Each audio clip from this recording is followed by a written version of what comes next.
In a short stretch of time from the mid-90s to the early 2000s, a relatively small group of people started playing around with this thing called the World Wide Web. They had the audacity to think they just might change the world. This project introduces you to the OG players from those hallowed days and lets them tell you what it was like and how you should have been there.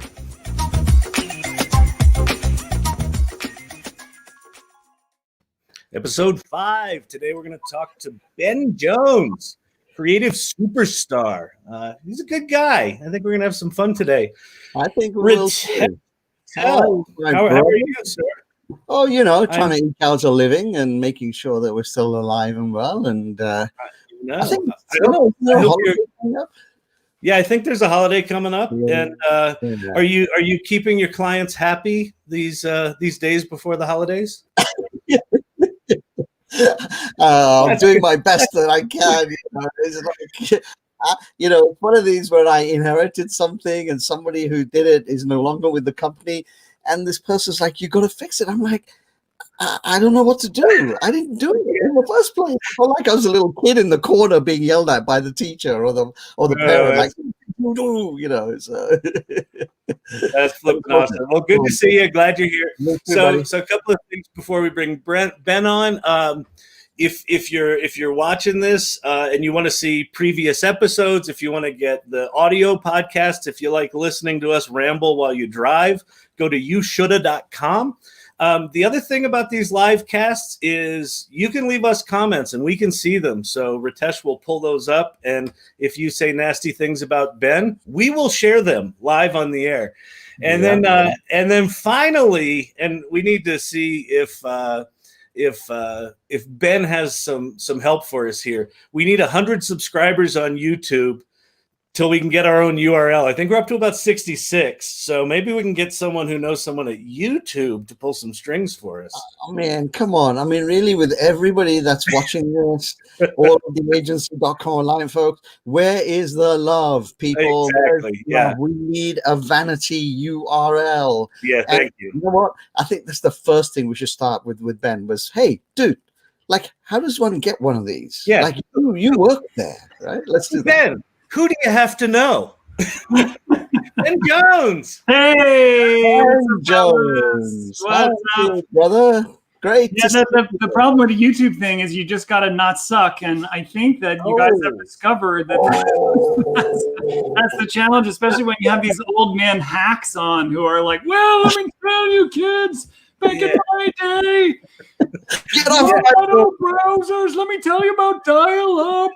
I'll tell you what, this is innovative. We are innovating content delivery. We are doing live streaming in an interactive way. I don't know if you've heard about that. It's going to be big, Ben. It's going to be big.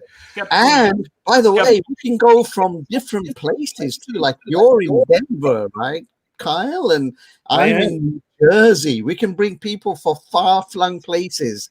Where are you? That it looks like an idyllic place that you're in, I know. Ben. Where is that? Are you in heaven? It is, in fact, heaven. Wow. Southern Vermont. We got 30 inches of powder yesterday. Amazing. That's mostly meant shoveling and not skiing at this point. But it's very lovely. It's very lovely. That's great. So listen, here's what I want to do. I want to do a little, there's something new for us, but I want to do a little sort of hypnotic journey. I want you to close your eyes. Oh my gosh. I want you to imagine back in a time, okay, where we were young. This was like 25 years ago, and close your eyes and just imagine. Oh no.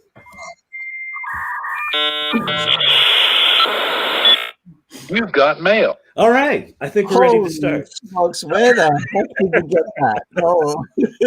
Don't tell me you still have one of those AOL CDs, dude. Come on. Really? Yeah, exactly. In the time when we were listening to that noise all the time, I had a startup noise on my then PC, which was the tick, saying, "You are awesome," and then it would start up, and then 45 minutes later, you get online. I love it. I love it. Hey, man, it's so good to see you, brother. Good to see you. Hope life is doing well up in Vermont, and life is good. Annie's good. Everyone the folks on our team say 2020 okay. We're doing 2020 okay. All good. Team's good. Other than rise of fascism and a global pandemic and the disinformation age we've entered, where I just don't understand who human beings are and are not anymore. And yet these deep wells of wonderful kindness in the middle of it all. So 2020 okay. Yeah, I think no, it's all crazy. looking for those little pockets of kindness everywhere at the moment, right? Right. Yeah. So Ben, if you don't know, Ben is a creative director at Google with the Unskippable Labs, part of YouTube, correct? Part of YouTube. Yeah, cool. You should check that out. But before we talk about what you're doing now, I think the whole point of this thing is let's talk about what you were doing then. So where we like to start is in the beginning.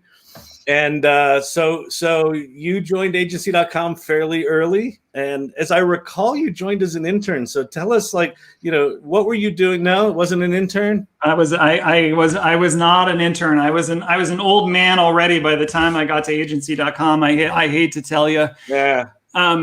So I had been living in Europe, and in the way that it was then, since I was the one person who's tried to figure out email, I was in charge of the marketing over there. And then I came back to the US and I freelanced for Chris Needham, Seth Godin's company, Yoyodyne. So before he was the big, marketing brain, he had a company called Yoyodyne. And Chris hired me to help him place a Rolling Stone shockwave game. So it'd be a little embed on a site, ball would roll over, a little bit more of the cover would be revealed each day. And if you could guess who was on the cover of that week's Rolling Stone, you'd win a subscription. Distributed content, 1996, pretty genius stuff. Yeah.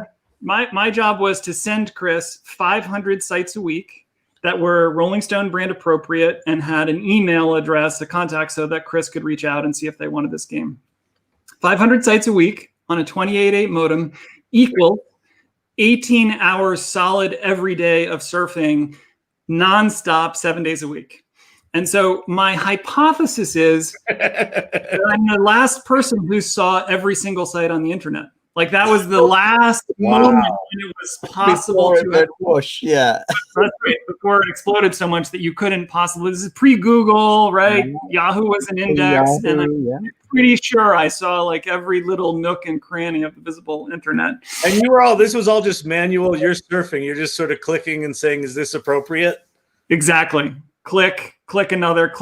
You get into bike messenger sites, you get into clothing sites, you get into obscure record labels, you get into academic institutions, but they seem like maybe Rolling Stone would be okay. It was just a dreary existence, but you learn a ton about copywriting, navigation, site experience, user expectations, because 28.8 modem, you click the wrong link, you're like, motherfucker! Yeah. God, no! Exactly. Oh, I have to wait. Right. So I came down to New York and I was working at Scholastic and the book clubs, which you guys all remember from elementary school. You get the little flyer, the Scholastic book clubs. And Chris was at agency then just up the street. And Scholastic, wonderful people, miserable job experience. And so Chris was like, it's Friday afternoon, we have beers. And I was like, you what? He said, we have beers in the office. There was a beer cart that goes around. Why don't you come up and have a beer? And just the idea of a professional experience that was pleasant like that, I just couldn't see it. So I came up and had a beer, and met some folks, and he was like, yeah, you should apply. And I was like, oh God, please, yes, let me apply. And I came in for an interview. So at the time, my then wife was pregnant.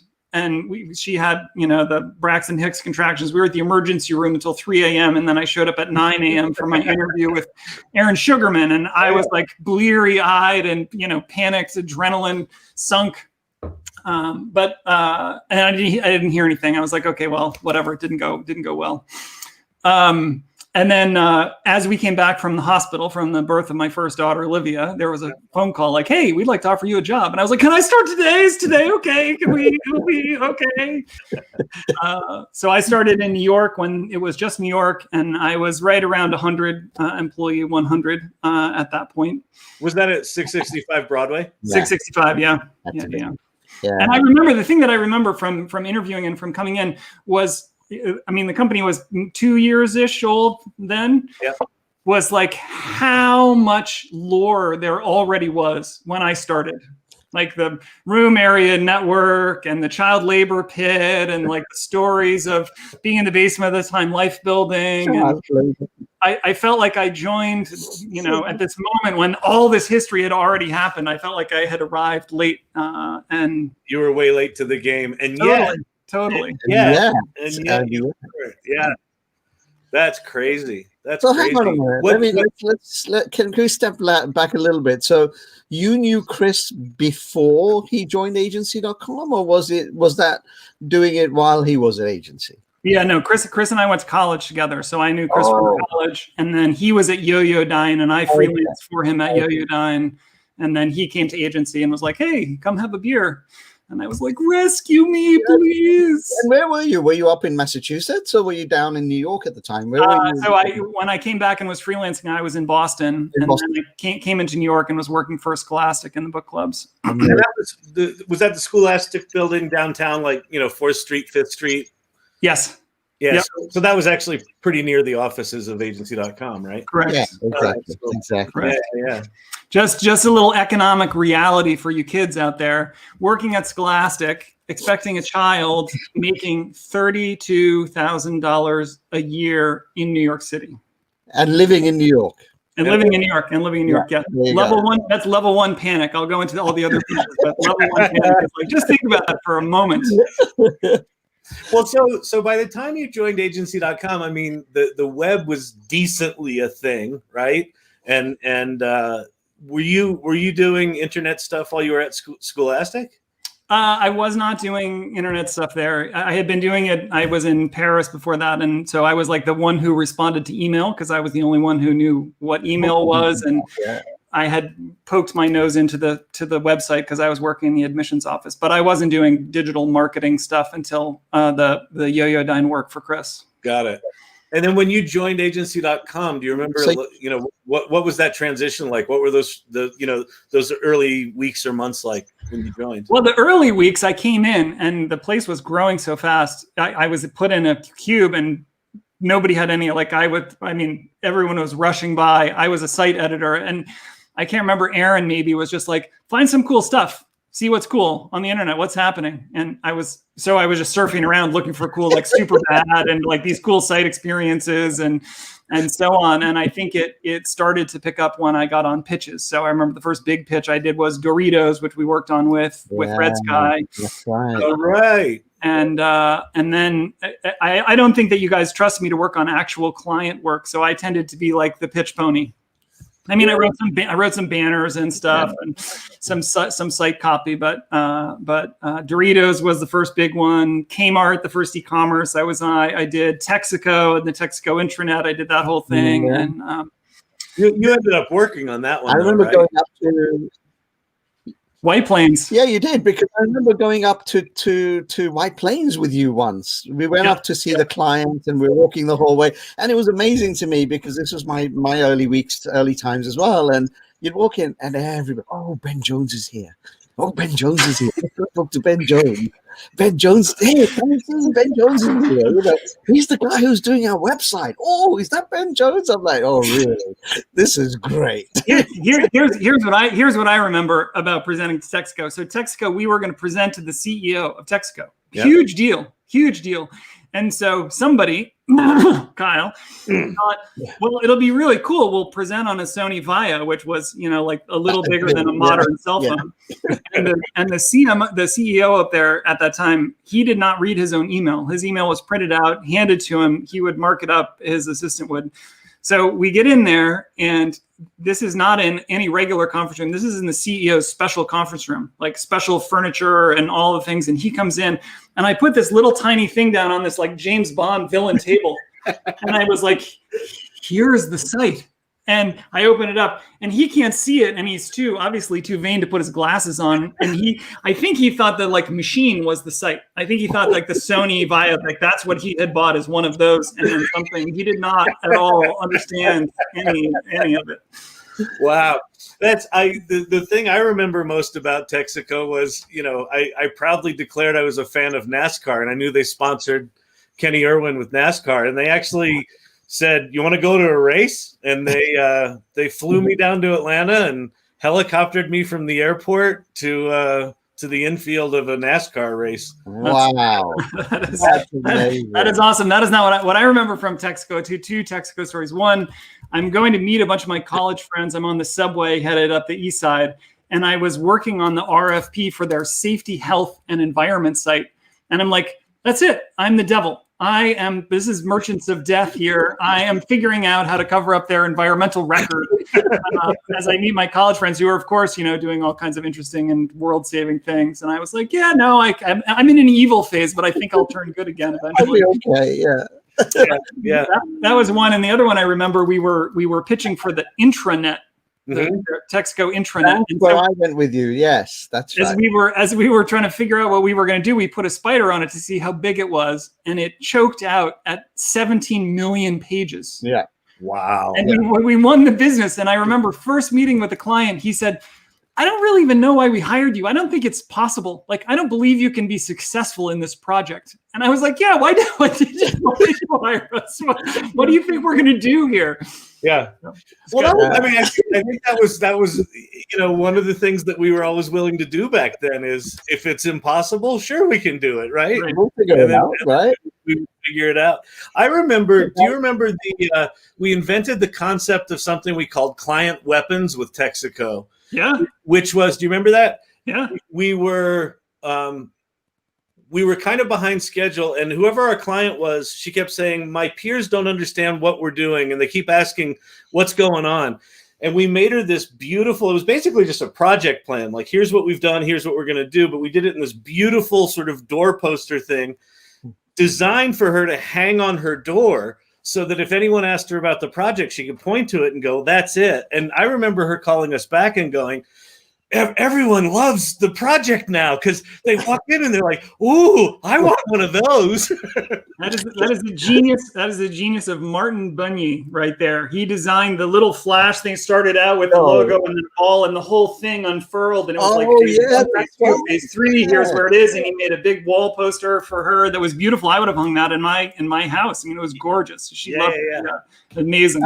Hey guys, very quickly, let's say a quick hello. Matthew Horn's on Trojan Room Coffee Pot Cam. I don't know what that means, but he's saying Trojan Room Coffee Pot Can. And David Blackburn's on, accusing us all of having COVID here, or maybe just. Yeah, it's COVID mullet. Although yours is looking pretty good, Ben. I don't know what's up there. I don't know. It's called Hat Head, and then John Walker is my cousin. He runs a digital agency or consulting company down in Lancaster, PA. Hey, John. Oh, that's cool. I grew up in York, Pennsylvania. Hey, John. Awesome. So, carry on, Kyle. So, you were talking about the reminiscing of Texaco, etc. Yeah, client weapons. I mean, so I guess talk about, what was the work like back then? I mean, the Texaco thing was a pretty specific thing. I mean, what do you remember most about, I don't know, the teams, the working environment, all that sort of stuff? The thing that I remember the most is the churn, right? We were growing. I mean, we went from 100 people when I started to a little over 1,600 when I left, and the employee turnover was around 50%. Yeah. So just an unbelievable waves of people coming in and waves of people coming out, and some incredible people. I mean, I think, no disrespect to any other capabilities, but the creative directors at agency.com were an extraordinary group of people who are still among my best friends doing amazing work, like incredible people. And technologists and filmmakers and architects and like just such an interesting set of people. So the churn of people was incredible and exhausting. And then this churn of new business where each RFP we got was twice the size or 3 times the size of the last one. Oh. So, we had just been like, I don't have any idea how we'll ever do this one, and let's just talk some shit and maybe we'll get it. And then we would get it. And then the next one would be, 5 times the size of that, and we're like, there's nobody to work on it, we can't hire fast enough, and yet this is we'll do. And then another article. And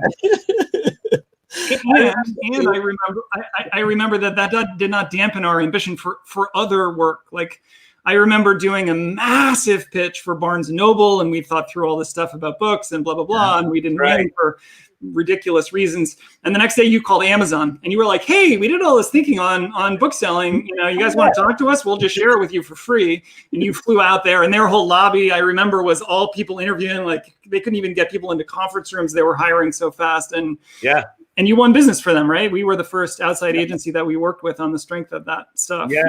Yeah, no, I had all sorts of ideas about how to organize Amazon, and they're like, yeah, that's cute. You can do this other work. They're like, yeah, why don't you write some banners? Yeah, exactly. I mean, I think one of the other ones. Sorry, go ahead. Were you there, Ben? No, were you there when we did, Carl came up with the maniacal hire 30 people in 30 days craziness? No. Oh, left by then. I mean, it did not jump out at me as any less maniacal than any other time. I think. Than anything else we did.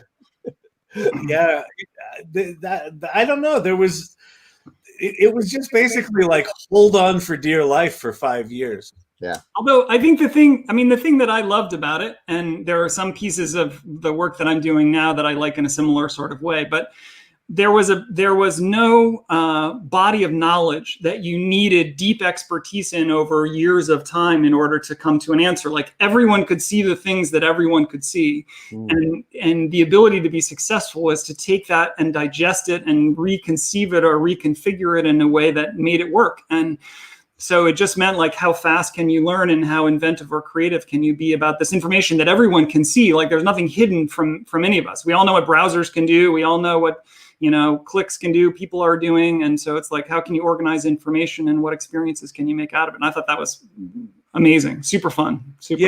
It's, I kind of feel like part of the, one of the challenges these days is because you can get a degree in, UX and site building and things like that. And because there's all these precedents, you can look at everything. Oh, that's the way it's done. I think that spirit of, well, what if you did it this other way? Like, I kind of feel like if you had a superpower, it was your ability to sort of live in that world of what if, right?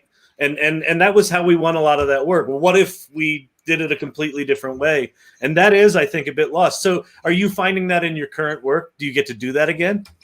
Yeah, so the stuff that I'm doing now is about creative effectiveness in the video world. And so how do you tell stories and so on? And we've never been able to look at how stories work in this way before, right? Before it was like, oh, we have insights from these research things, and then it's going to get digested into a creative director who hopefully has some experience and gut feeling and so on. But like, a lot of it was voodoo magic, gut feel. I think something like this, maybe not. And now, to look at 1.5 billion hours a day of view time and exactly what ads did what with whom in what way. And, you look at 1,000 ads in a row that are good and 1,000 ads in a row that are bad. And you're like, oh my God, don't do this. Definitely do that. And so I feel like we're in this time now, accelerated by machine learning and stuff, where we're learning every 6 months what I learned in the first 15 years of my career about how creative functions and so on. So it feels the same in a bunch of ways. Right. So talk about... But does it take away from the create? Sorry, Kyle.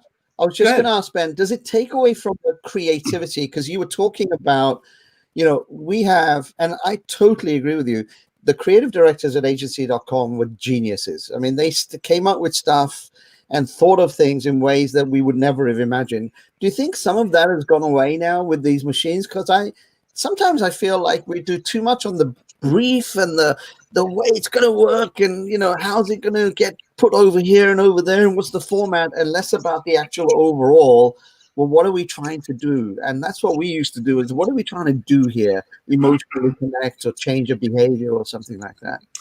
Yeah, I don't think that I don't think we've redigested our ability to use these tools, the data that we have, to figure out how to tell better stories. And so what we're doing is defaulting to things that data does well. We haven't made them creative again. I think that's what my team's job is, and the fun part of my job is.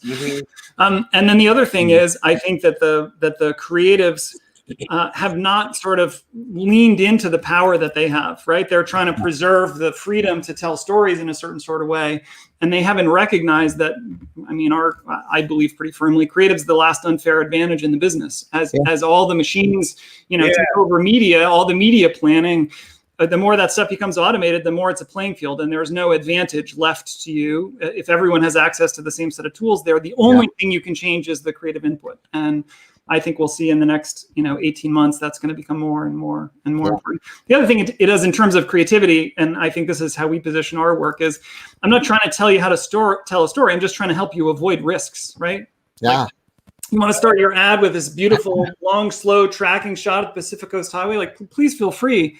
I can see that your audience disappears 99 times out of 100 before anyone even sees that it's a car ad, let alone your car ad. If you want to take that risk, just understand that you're taking it, and then pitch your story. And most people are like, oh yeah, maybe I don't want to do that. I'm not saying this is what your first shot should be. I'm just saying, don't do this dumb thing that we know doesn't work. Wow. So you brought up what Carl used to say: figure out what sucks and don't do it.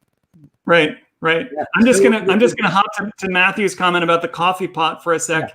I work on Dunkin' Donuts at Hill Holiday. Dunkin' believes that the coffee needs to be made every 18 minutes. So if it's older than 18 minutes, it gets thrown out because it gets skunky. And so we did a thing for our office, which of course all the coffee was Dunkin' at our office, to see if the pots, which were in the middle of the office, whether the coffee was fresh or not, and where it was in the 18-minute cycle, and how full the coffee pot was. So you could figure out, is it worth it to get up from my desk to walk all the way over there because there's a third of a pot of stanky coffee, or start over. So it's good stuff. Wow, that's fantastic. So you put the cam in at the coffee pot?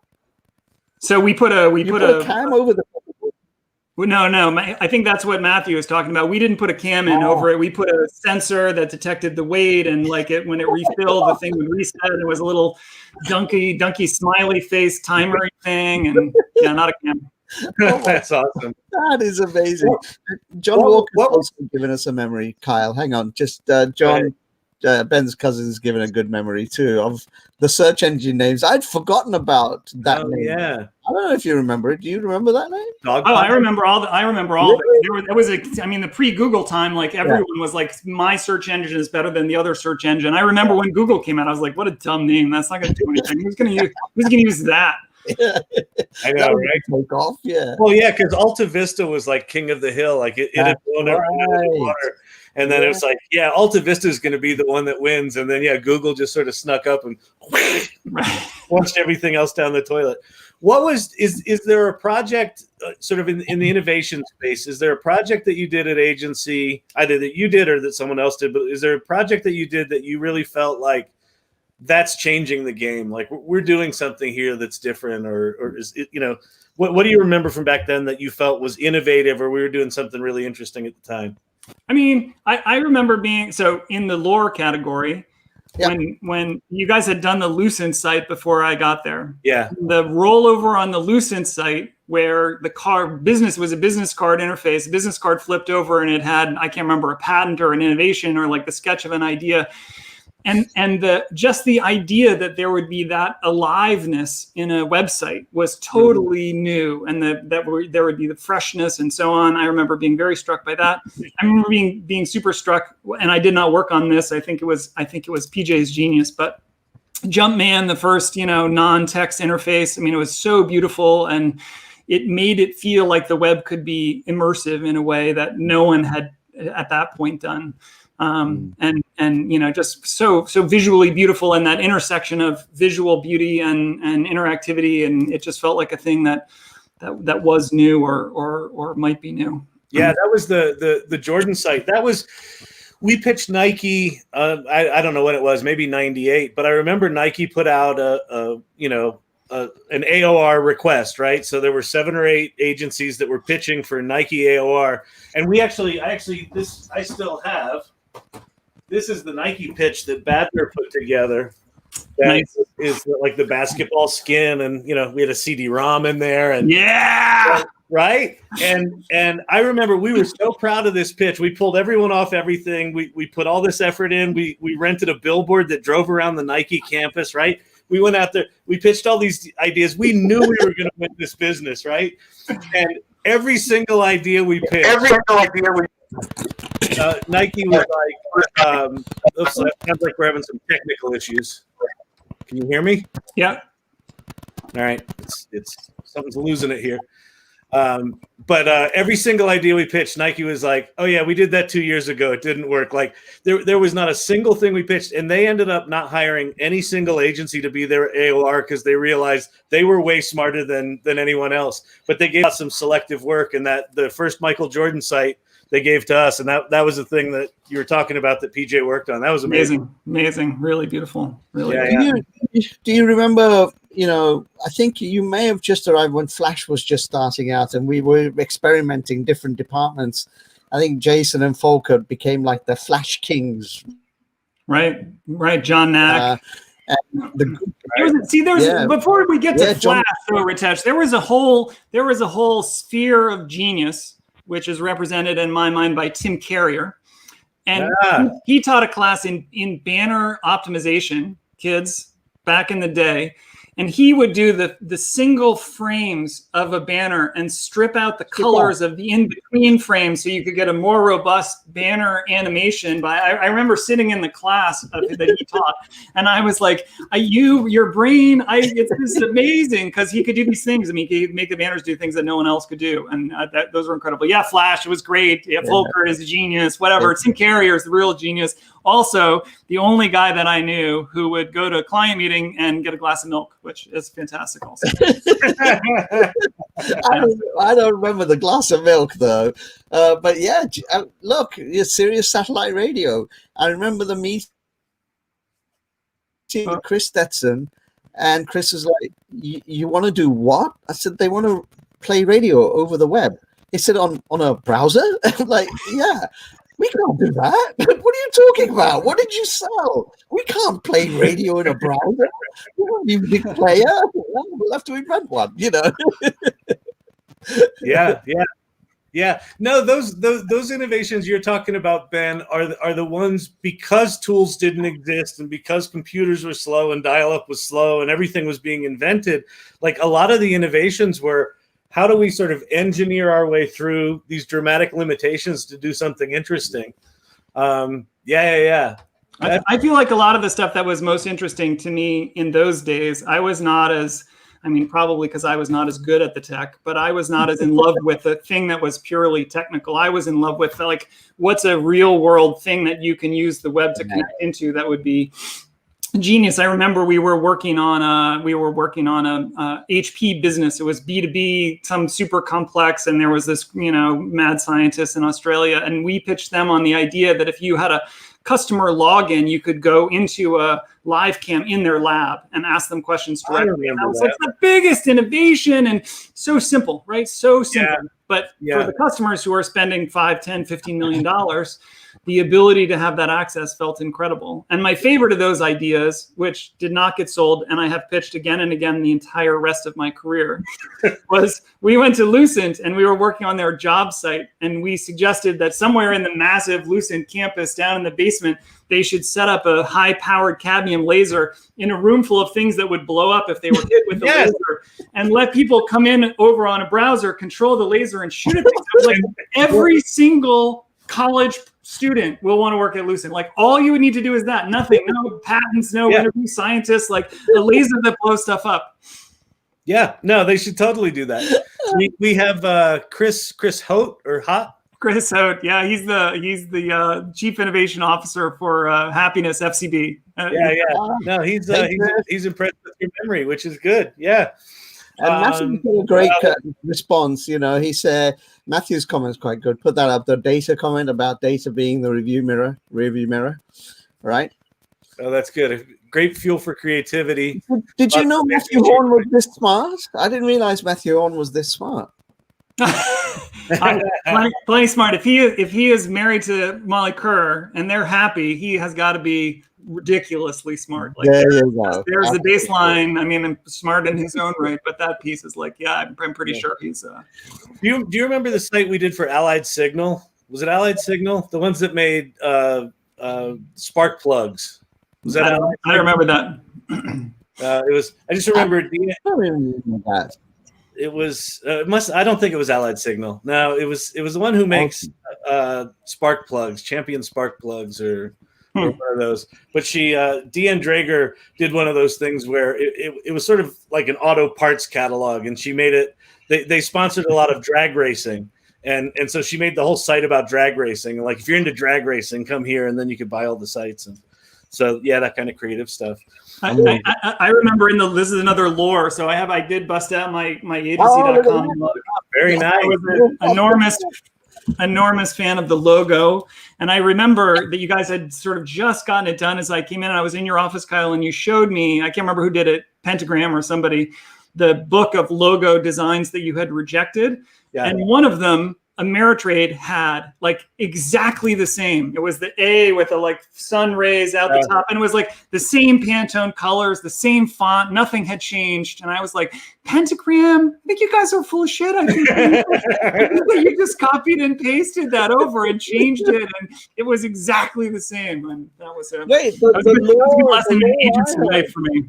The lore I heard was somebody in creative came out with our logo. Wasn't that the rumor and legend, or not really, Kyle? Yeah, no, it was someone in creative. It was, I forget the name of the guy that did it, but it was it was someone, and it was incorporating HTML brackets, a compass. It was simple shapes: triangle, circle, and square. There were all sorts of things that were in that logo. So yeah. That was a good one. Well, so Ben, talk about.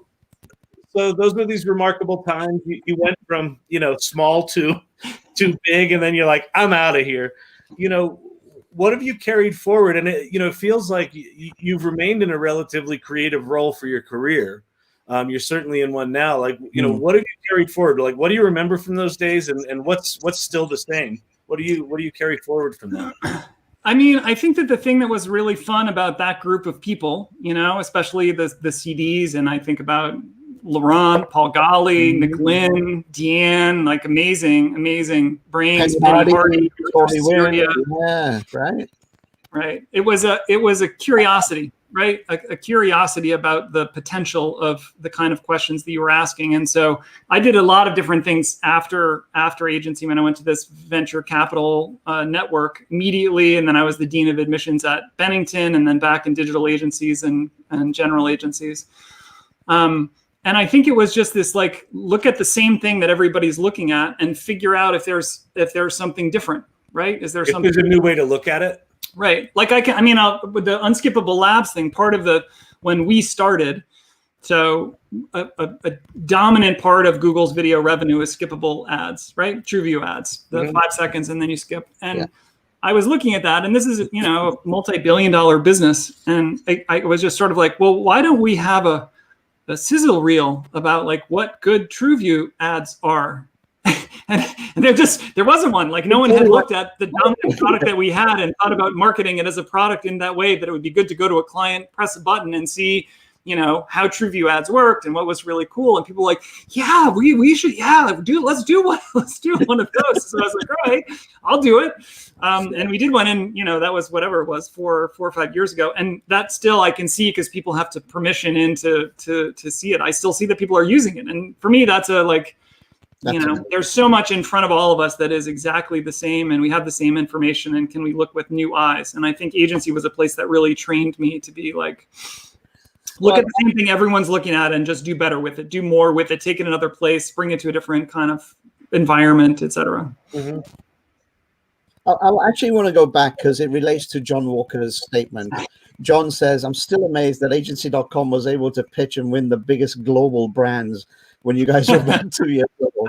And we were pitching winning global brands when we were 2 months old. Exactly. That part of the deal was, it was so early that you didn't have to be great. You just had to be not horrible. But I think it points to, I think, Ben, one of the things you're talking about, being willing to ask what seems like a stupid question, like, why are you doing that? Or, well, what if we did it this way? What if we did it that way?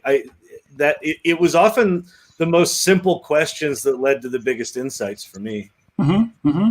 Yeah, I remember when the Unilever board of directors came. That was the time I felt about 2 years old. Their whole board was coming to 665 Broadway, and like they couldn't all come on the same flight because the GDP of Unilever is the same as Belgium or something like that. Chris, that's a call out for you. And we had to arrange for 2 ambulances to be on standby while they toured our offices. And that was a moment for me where I was like, there is so much that I don't understand about the world or this world or who these people are. And they were great. I mean, they were super engaging and super curious. And I think that intersection of this, totally new thing that nobody really knew, we knew as much as anyone, and then this massive established business was a very interesting point of intersection. Yeah, we kept stumbling into sort of massive cultural problems within these big corporations, right? Where they would hire us and they'd say, go solve this problem for our website. Like, we want it to work well for our customers. And then we'd dig in and we'd go, well, if it's going to work well for the customers, then that division needs to be able to talk to that division. Oh, they haven't done that in 30 years. That's never going to happen. Well, then your website won't work, right? And we ended up doing as much change management as site building. For some reason, I remember that as much in the failures as not. Certainly in the Texaco Intranet where they had 60 million. But I remember we won the global branding business for HP. Like, think about it, we had no business doing that. And one of the things that they hired us to do was to make a sound, right? An HP sound. Like, that's right. Had a sound, and they wanted us to do a sound. And I remember going and sitting in a room with all of the division heads, the server guy, the printer guy, the whatever, and A, they hated each other. B, they were never going to cooperate with each other. And so we got paid to sit in the room and watch them loathe each other and be like, I think we're going to give you the money back because this is not, this is going to work. And you could see, I mean, it took Meg Whitman coming in and Carly Fiorina coming in and these waves of people crashing against the walls of the divisional strengths of HP before they converted to a single brand and valued it enough to actually change what they did. We could not do it. That reminds me, the last thing I think that I worked with you on was good old gs.com. And you pitched it. I think you went and got that. I remember that pitch. I remember pitching that with you. And then you came back. It was me, you, James Platt. I think Platt was with us on that one. And we came back and you said, I think we won it. I'm like, really? That was a biggie. I remember that was a biggie. I remember feeling like the biggest logistical challenge was that they were going to require drug testing and background checks for everyone who worked on it. I'm like, no one is going to work on this, but it's okay because you can't hire anyone else with any talent who will work on it either. So like, you're going to have to fix this. We're not going to get drug tested. Yeah. That's crazy. Yeah. Weren't you telling me that was your last pitch, the Goldman Sachs pitch? That was my last. Yeah, that was my last hurrah. Was like landed Goldman Sachs. Here's $10 million. I'll see you later. You guys figure it out. And I was out. That was a big team too. 10 million. I remember Jamie Corral and I going over there and just listening to the guy who was the client and the expectations and the integration with Sapient and all this. And we walked out going, what did Ben do? It's like, yeah, we can do that. Yeah, sure. Oh, yeah, sure. Oh, yeah. Oh, yeah. Oh, sure. Yeah. You, Ben, were you there when we did the Lehman Brothers work real early on at agency.com? I don't think so. I don't know. No. It was one of those things where we built this site and then they were going to show it to the chairman, right? It was one of those we're going to show it to the chairman now moments. And they call us up. They're like, he's freaking out. He says it looks horrible. We're like, what's going on? Why does it look horrible? And we're scrambling literally everyone in the agency to try to figure out why does this site look like crap? And it turns out his system was a system that could only display 16 colors. And so to 256, we had no inkling that they would have showed this giant site on his computer that could only show 16 colors, and it looked like crap. We had that same experience with Novartis. We were doing a Novartis site, and they were on Windows 97 and could not upgrade. And so, we couldn't do any remote presentations because they couldn't look at the site and anything. Matthew, I think, says rightly, it was much more social engineering, hacking orgs and hacking people. Totally. And then it was technical challenges were relatively simple, but like what could you sell in and get an org to do or change and do? Yeah. Goldman was executives. That's right. Absolutely. Goldman was one of a wave of intrapreneurs. That was a big, as I was leaving, and it was these people who were starting sort of new businesses inside existing businesses. That was the second one, and the first one was, and I'm sorry in advance for the PTSD, was FT. Oh, well, we pitched and won the personal finance experience for FT, and they were going to have tools and be a bank and sell mortgages, and it was going to be content and one-stop personal finance with the expertise of the Financial Times. Yeah, I remember talking about is there some digital equivalent of because they're that unique colored paper for their paper, right? Was there some digital way that we could replicate that experience in some way? The thing I remember about that, and I posted it in one of the links to this, was in the pitch, one of the competitors did this whole conceptual build-up. It's going to be this and that, and it'll be amazing, and they'll come, and they did this huge, old ad agency reveal, and it'll be called smartmoney.com, which was the name of the Wall Street Journal's personal finance site, primary competitor up already, running already, like all that stuff. And I was like, you didn't even think. You would type it in the browser. They had comps built up. They had pages built up. They had designed a logo and done all these layouts. And I was like, no, not one person typed smartmoney.com into a browser ever to see.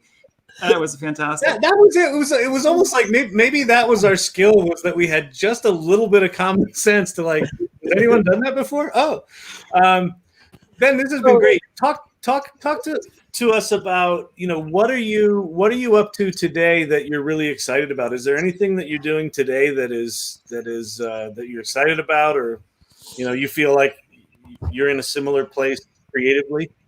Yeah, I mean, the ability to look at storytelling, video storytelling, ads essentially, but also any of the video storytelling that our team's doing right now is incredibly fascinating. I mean, what an amazing seat to be in, to be able to dig into the data and say, here are these patterns. If they're useful, use them. If they're not, don't.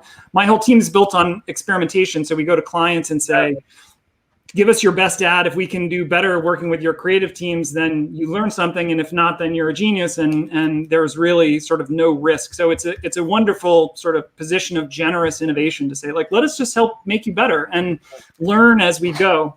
And I think that we're having great opportunities to work with sort of some of the best storytellers in the world. I mean, HBO and the movie studios, all major global brands, your P&Gs and Nestle's and so on.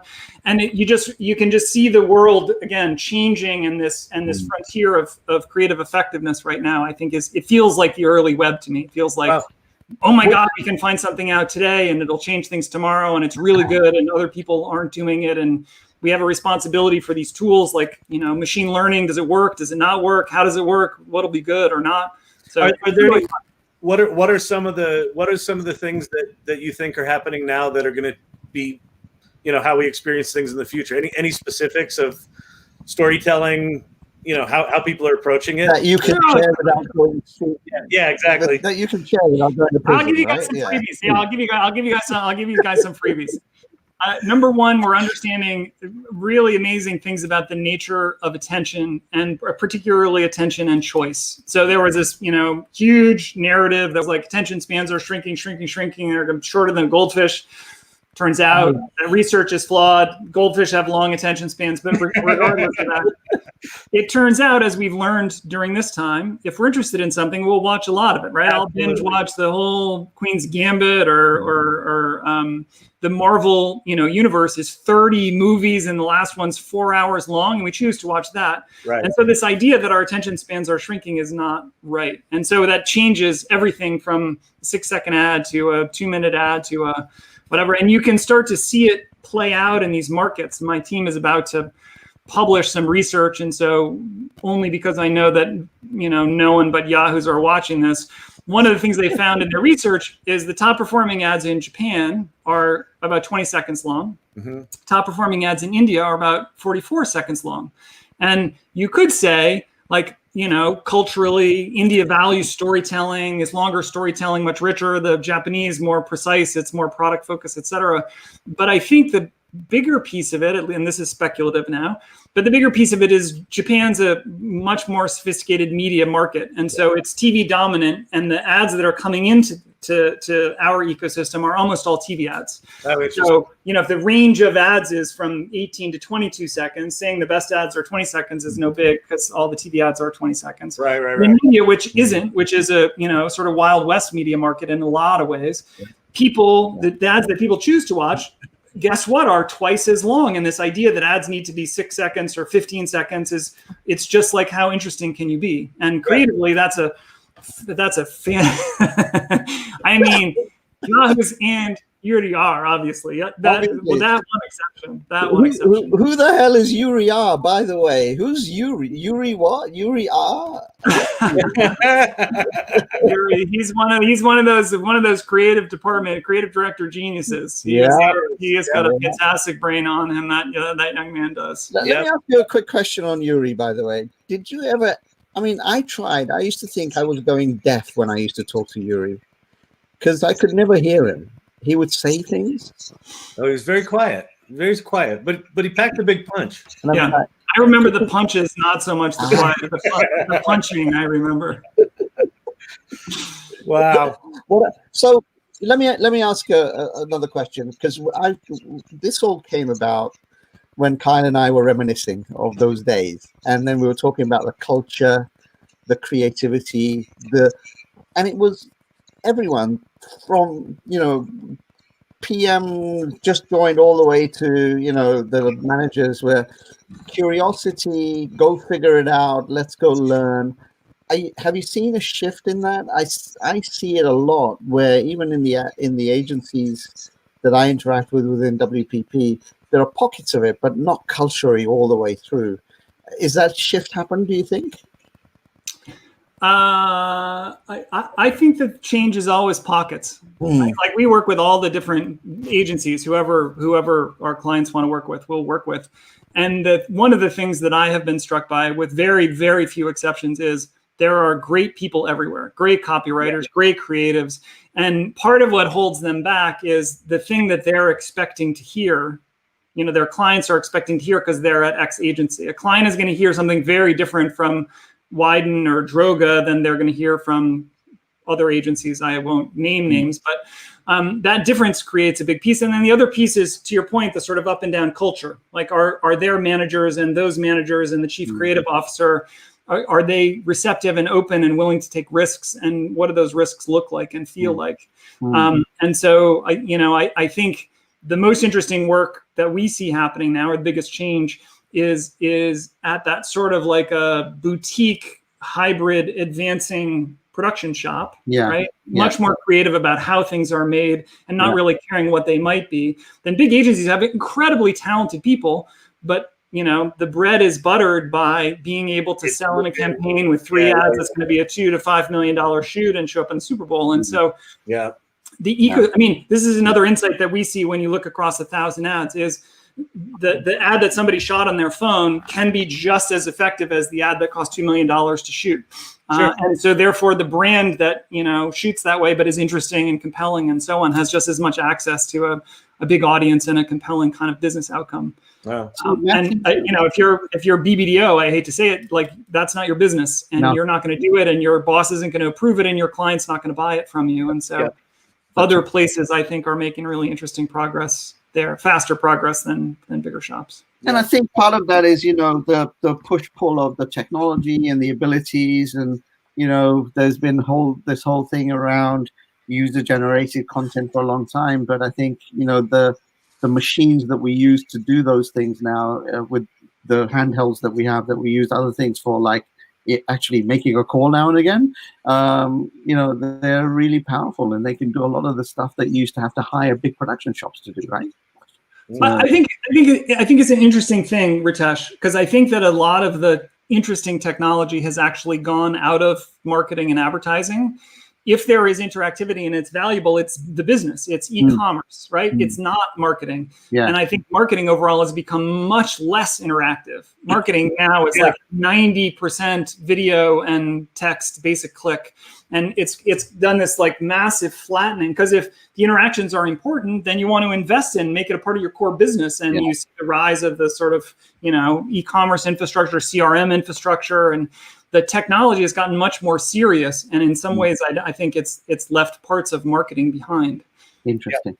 Yeah, fascinating. Well, as with all of these, I feel like we could do another 2 or 3 hours on this, because we've barely scratched the surface. But we're not doing 2 more hours. I saved all the good stories for later. I'm just giving you crumbs now. I was waiting for the crowd to build. And we're doing the Christmas Day marathon starring you. So that'll be next week. Is what you're thinking about. Yeah. But yeah, we're actually. Wait, say that again. We'll be calling people to say donate money, $2 to Ben Jones's fund, right? So exactly. That's what we're going to do. Didn't you hear my insight about attention? It should go on as long as you can be interesting. I guess what you're telling me is. Hey, buddy, there were words coming out of your mouth. Absolutely. Kyle's looking at the people in the live stream, and it's like, boom. Okay, we're done. This is on. That's right. Yeah. The good news is we got past 6 seconds. The bad news. So who have you stayed in touch with, Ben? Who are some of the guys from those days you stayed in touch with? As I said, a lot of the creatives. So, Paul Golly, Nick Lynn has been working with me continuously for 20 years. We work on projects all the time together. I feel like the best work of my career across 4 or 5 different jobs has always been with Nick, and he's the guy I call to do whatever. So those guys certainly, and then a lot of folks in the sort of wider circuit. I mean, Badner, I'd love to see his work in the studio those guys have set up. Laurent, John Knack, who's now at Google. I see.